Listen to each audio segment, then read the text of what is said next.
અમરેલીમાં ભાજપ પર કોંગ્રેસ નેતા પરેશ ધાનાણીએ પ્રહાર કર્યા। રાજમહેલની હરાજી મુદ્દે ધાનાણીએ પોસ્ટ કરી અને સવાલ ઉઠાવ્યા। હેરિટેજ હોટલ બનાવવા ગૌરવ ગીરવે મુકાયું। ગાયકવાડ રાજના ઐતિહાસિક રાજમહેલ અંગે પોસ્ટ કરી ઐતિહાસિક રાજમહેલ ગીરવે મુકાયો તેવું પરેશ ધાનાણીએ પોસ્ટમાં કહ્યું અને કહ્યું કે સાથે જે પ્રકારે રાજમહેલમાં ભાજપ હેરિટેજ હોટલ બનાવશે। મહાત્મા મૂળદાસના બેસણા ધરાવતા સ્થળ અંગે પણ પ્રશ્નો કર્યા।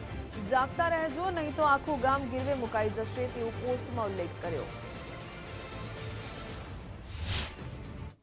મને જાણવા મળ્યું છે કે આ ગાયકવાડ મહારાજે અમરેલીને આપેલી છેલ્લી પ્રસાદી એવો રાજમહેલ છે ને, એ રાજમહેલ ખાનગી કંપનીને ગીરવે મૂકી દીધો છે।